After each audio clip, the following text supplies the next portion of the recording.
Buenos días, amigos y colegas. Dudas sobre el acuerdo que se publicó en el diario oficial el día de ayer, 24 de marzo, relativo a las medidas preventivas que deberán implementar para mitigación y control de los riesgos para la salud que implica la enfermedad por el virus COVID-19. Bueno, primeramente, estas medidas entran en vigor al día siguiente de su publicación en el diario oficial de la Federación, es decir, el día de hoy, 25 de marzo de 2020. ¿Cuáles son las medidas preventivas que se están tomando en este acuerdo? Ok, en el caso de la asistencia a centros de trabajo, espacios públicos y otros lugares concurridos, se establece que adultos mayores de 65 años o más y grupo de personas con riesgo de desarrollar enfermedad grave y o morir a causa de ellas, ¿sí? Se deberá otorgar un permiso con goce de sueldo y por lo tanto deberán retirarse de las instalaciones. Aquí hay que recalcar que es un permiso con goce de sueldo, es decir, van a estar recibiendo su salario íntegro, ¿sí? ¿Cuáles son los grupos que incluyen? Adultos mayores de 65 años, mujeres embarazadas o en periodo de lactancia, ¿sí? Personas con discapacidad, personas con enfermedades crónicas no transmitibles como son hipertensión arterial, lupus, insuficiencia renal, cáncer, diabetes mellitus, obesidad, insuficiencia hepática metabólica o enfermedad cardíaca, o personas con algún padecimiento o tratamiento farmacológico que les genere supresión del sistema inmunológico, ya que ese sector de la población es más vulnerable a la enfermedad. ¿Ok? Entonces ya quedamos que este es el primer beneficio.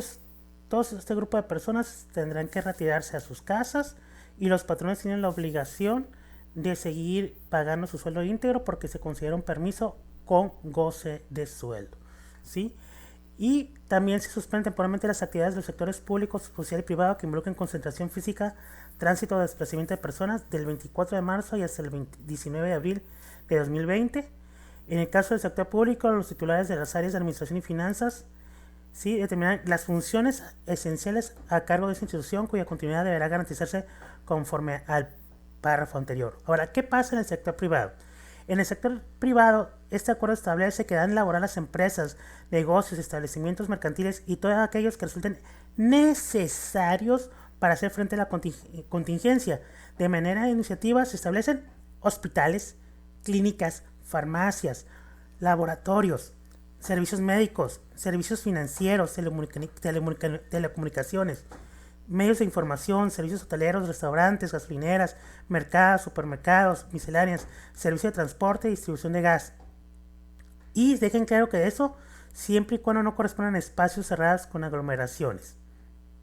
Ok, entonces, ¿qué vamos a considerar como actividades no esenciales? O sea, al contrario censo, pues todas esas actividades todas las actividades que no entran dentro de estos tendrán que suspender labores, ¿sí? Es importante aquí acudir con su asesor en materia laboral, un especialista, para que nos deje más en claro, ya que el acuerdo deja muchas lagunas. Por ejemplo, transporte de alimentos, bienes y personal no se considera que es una actividad esencial, ¿sí? ¿Qué pasa en el caso de los contadores, abogados, notarías y agencias anuales? ¿Sí? Estamos en periodo de declaraciones anuales, nuestro gobierno no ha dado prórrogas, entonces estos tienen que seguir trabajando, ¿sí? Yo creo que aquí lo que tenemos que hacer como empresarios es acudir con el experto en materia laboral y ver en la medida de lo posible qué actividades se pueden hacer home office, ¿sí? Aplicar el teletrabajo, ¿ok? Y en todo caso, pues cada empresa tendrá que decidir qué reglas aplicar, ¿ok?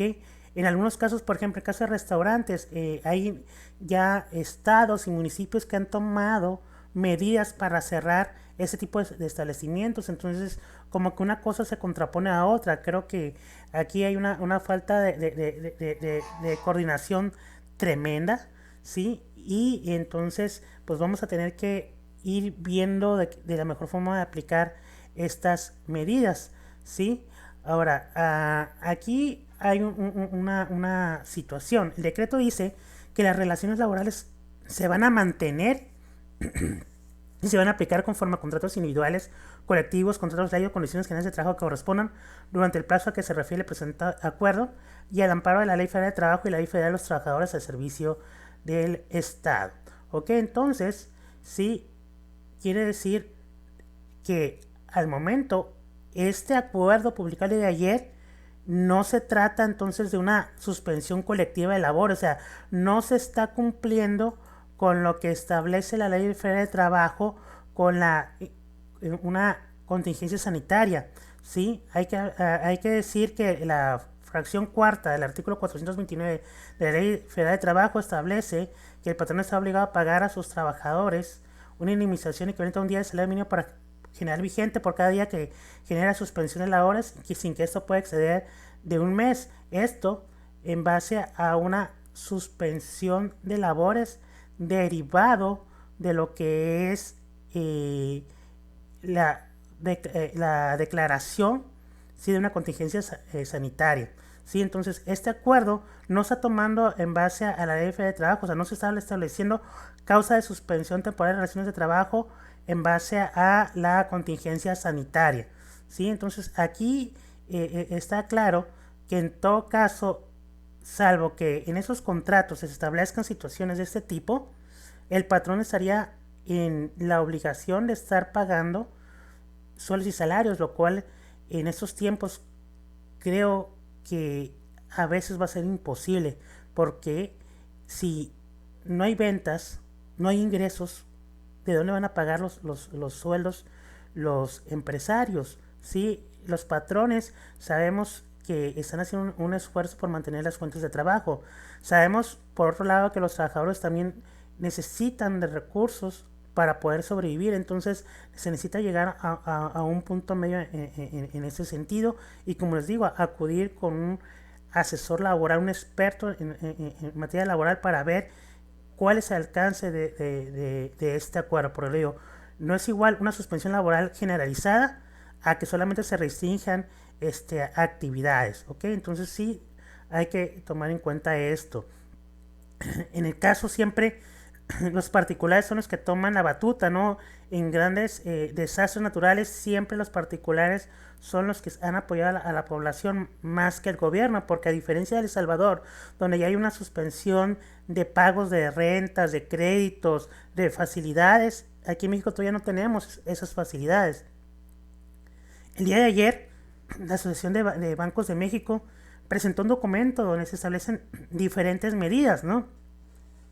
Dentro de estas medidas se propone hasta diferir hasta 4 meses el pago de créditos que se ven afectados por la contingencia, ¿sí? O sea, diferir pagos a capital y intereses hasta 4 meses con posibilidad de extenderlo a 2, ¿sí?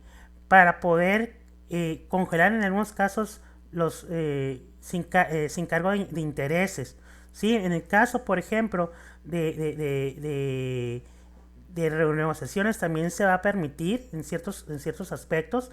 En tratándose de créditos agropecuarios, se establece que se van a ir al ámbito de la competencia del Programa Permanente de Apoyo a las Zonas Afectadas por Desastres Naturales, FIRA, el cual contempla la utilización de prórrogas, recalendarizaciones, reestructuraciones, conciliación de deudas y asistencia técnica hasta por más de 6 meses en los municipios declarados zonas de desastres. De hecho, el día de ayer ya Banorte fue el primer banco que ya está tomando medidas para apoyo a sus cuentavientes con los créditos. Esperemos que esta medida que se habla el día de ayer en los principales periódicos se lleve a cabo y sea un apoyo para todos los empresarios, ya que aplicarían tanto para créditos de personas físicas como de personas morales.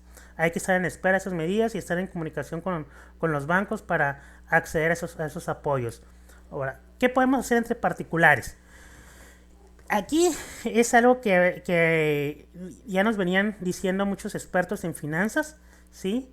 Es que ante los impuestos lo principal debieran ser cuidar nuestras finanzas. Necesitamos hacer un presupuesto de nuestros gastos, ver y proyectar nuestros flujos efectivos para ver qué podemos pagar, cómo vamos a proyectar nuestro funcionamiento por los próximos 2 o 3 meses. En la medida de lo posible, sé que va a ser una parte muy difícil, es seguir pagando sueldos, porque si los empleados no tienen con qué acceder a los bienes de consumo básico, esto puede generar en problemas de violencia, ¿sí? Necesitamos mitigar estos riesgos. Va a ser una cuestión difícil para los empresarios, pero hay que tratar de hacerlos. En la medida de lo posible, aquellos Empresarios que se dedican a la venta de los bienes de consumo básico, por favor hay que cuidar y no alzar los precios, ¿sí? Si alzas los precios, los poco dinero que tienen las personas no van a poder acceder a esos bienes de consumo básicos, ¿sí? Por favor, esa es una petición creo generalizada de todos los ciudadanos. En el medida de lo posible, señores que rentan, o empresas que rentan bienes, hay que ver la posibilidad de negociar pago de rentas, diferir pagos, hacer abonos, sí. Comprendemos que también se necesitan ingresos, pero también las otras personas necesitan seguir funcionando. Muchos han hecho remodelaciones a los locales que rentan, con la esperanza de que esto mejore en un corto plazo. Entonces sí necesitamos tomar esas medidas y tratar de que esto siga funcionando. Pago de servicios, empresarios, los contadores también comemos, los abogados también comemos. Sí, necesitamos también que apoyen esa medida de que a veces consideran que los gastos son no esenciales, pero eso es algo de estarnos ayudando. Necesitamos entrar en una relación ganar-ganar y no perder-ganar, ¿sí? O ganar-perder. O sea, aquí tenemos que apoyarnos entre todos. Si el gobierno no ayuda, nosotros tenemos que apoyarnos, ¿sí? Cuidar los gastos, ¿sí? Como empleados, como gente civil, necesitamos optimizar lo que compramos. O sea, las compras de pánico, yo creo que lo que menos importa es el papel sanitario, ¿sí? Lo principal, pues, es el tener a la mano algo que llevarse a la boca, diría mi padre, ¿sí? Entonces, eso es lo que debemos de cuidar en nuestros gastos, ¿sí? Y tratar de no caer en la histeria, tomar las medidas higiénicas que están sugiriendo, lavarse las manos, evitar el contacto físico, las personas que somos enfermos crónicos, que tenemos diabetes, que tenemos hipertensión, asegurar nuestros medicamentos, ¿sí? Esperemos que pronto el gobierno tome medidas más, ¿cuál sería la palabra? Sí, más idóneas para esta situación. Sí, hay que tomar ejemplo de lo que están pasando en otros países y las medidas que están tomando para apoyar al pueblo. ¿Okay? Esperemos que todo esto pase y podamos seguir en contacto. Esperemos que lo que platicamos sea de utilidad. Los saludos a su amigo, el contador público Daniel Sousa Vázquez.